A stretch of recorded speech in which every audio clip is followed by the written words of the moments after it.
Hello, dear listener. This is Derek Gillespie doing a very short video, this time around highlighting another of Daniel Mesa's shocking heresies. There on screen is Daniel Mesa, one of the most noted dissidents on the internet, leading our brethren astray from the faith.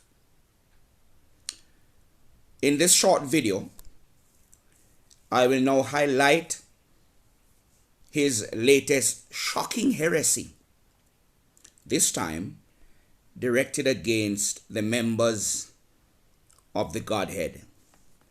Listen to his words.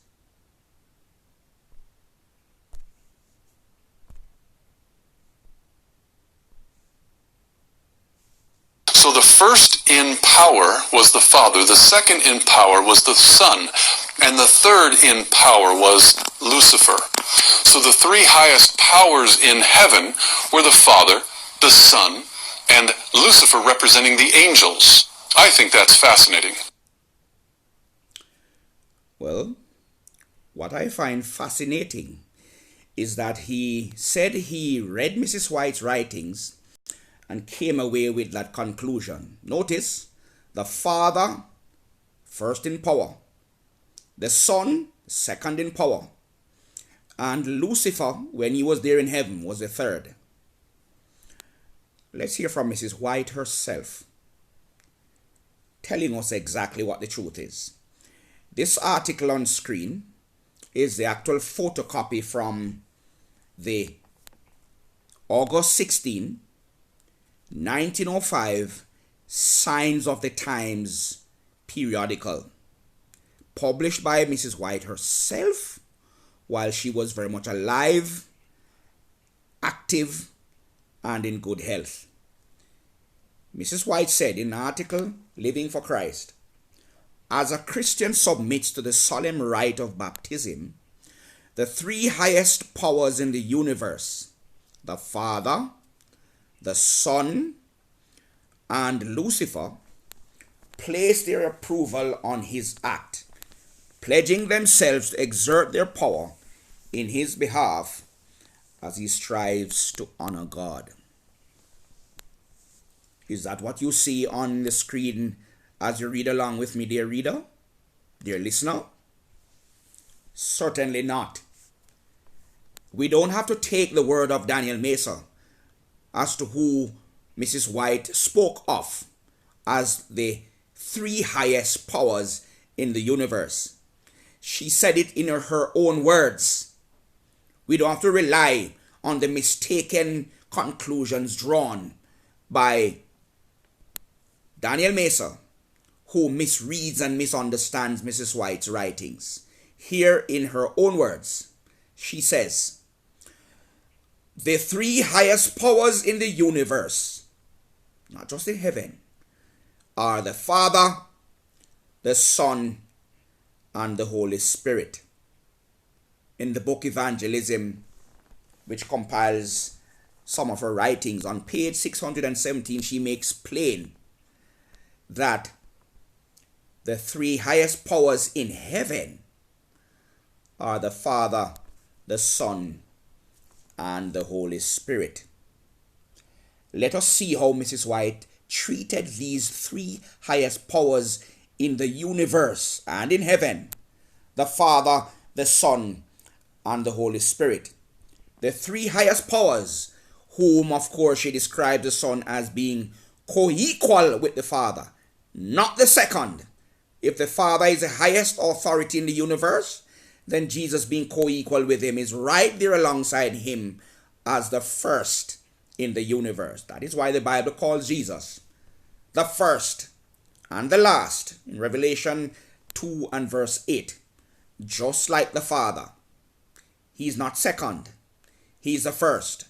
That is why the same Ellen White describes Jesus as the highest who was with the Father. If the Son is co-equal with the Father, and the Father is the highest, there is no way that the Son could be second in power.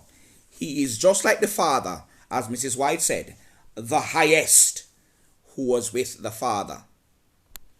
And if the Holy Spirit represents both the Father and the Son, and the Father is the highest and the Son is the highest, and he represents them both equally, there is no way the Holy Spirit could be out of the picture. He could be nothing less than one of the three highest powers in the universe, right alongside them. And therefore he, along with the Father and the Son, is also one of the highest. That's Mrs. White's actual words. We don't have to take Daniel Mesa's mistaken conclusions drawn from his misreading of her writings. Let us now discover how she considered these three highest powers in the universe: the Father, the Son, and the Holy Spirit. On screen, I have brought up another article from Mrs. White, this time from the July 1901 Signs of the Times, published while she was alive, active, healthy. In fact, that year 1901, she spoke at the general conference of that year. We have pictures of her being there, looking quite healthy, 14 years before she died.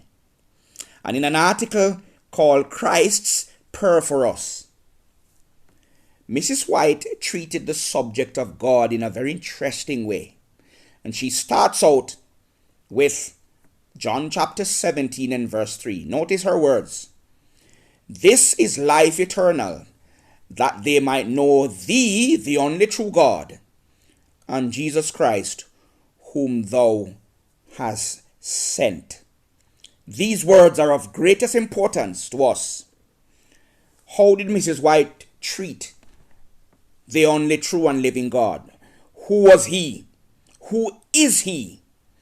And Jesus Christ, of course, the man, the Messiah, one of us, our elder brother. How did she treat the subject of who the only true God is? We don't have to guess. I am scrolling down so you can see Mrs. White's own words. In paragraph 4, she says, "Our sanctification is the work of the Father, the Son, and the Holy Spirit. It is a fulfillment of the covenant that God has made with those who bind themselves up with him to stand with him, with his Son, and with his Spirit in holy fellowship." Have you been born again? Have you become a new being in Jesus Christ? Then cooperate with the three great powers. Notice what she calls them. The three great powers of heaven who are working in your behalf.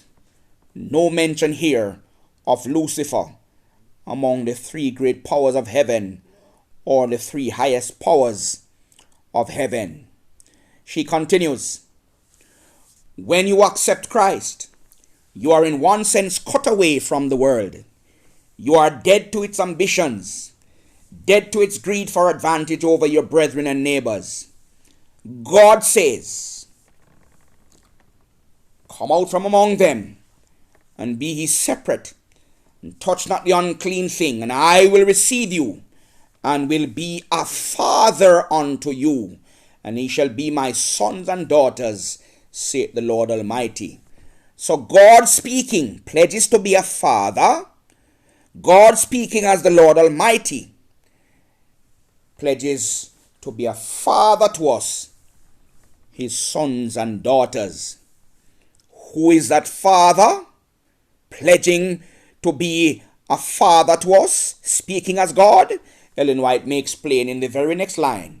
This is a pledge of the Father, the Son, and the Holy Spirit, made to you if you will keep your baptismal vow and touch not the unclean thing.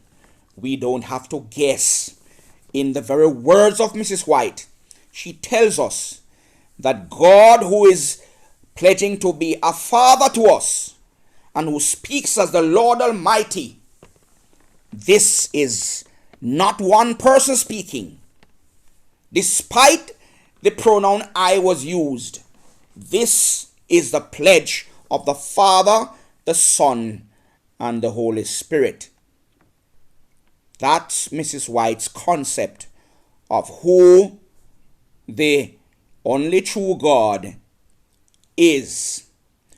Further down in the same passage, she describes this union of Father, Son, and Holy Spirit being a father to us, pledging themselves to be one Father.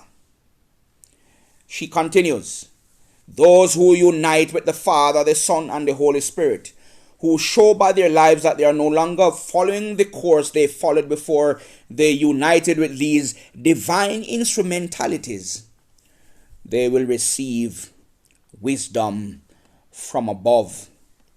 They will not depend upon human wisdom like that of Daniel Mesa, who totally misreads and misunderstands the truth of not just the scriptures, but Mrs. White's own writings. She continues, in order to deal righteously with the world as members of the royal family, children of the heavenly King. Remember, we are children of Father, Son, and Holy Spirit, who pledges to be a father to us. And therefore, if we are sons of those three, then who are they to us? They are also our heavenly King. Christians must feel their need of a power which comes only from the heavenly agencies that have pledged themselves. You can only pledge yourself if you're an individual being to pledge. That have pledged themselves to work in man's behalf. And finally, Mrs. White wraps it up by saying, after we have formed a union with the great threefold power, there it is in her own words. A power is a king, a sovereign, a ruler. And here she unites them as the great threefold power. Nowhere in that great threefold power do we see Lucifer appearing. The great threefold power of heaven, the highest authorities in the universe, none other than the Father, the Son, and the Holy Spirit, who pledged themselves to be our heavenly Father. And when we unite with them as children of that heavenly King, then, she continues, we shall regard our duty towards the members of God's family with a sacred awe. We shall seek to answer the prayer, thy will be done on earth as it is in heaven, by living pure, sanctified lives, showing the world how the will of God is done in heaven. That's the truth of who the three highest powers are in heaven and who they are in relation to us. Let God be true and Daniel Mesa and others of his likeness be made a liar. Thank you for listening.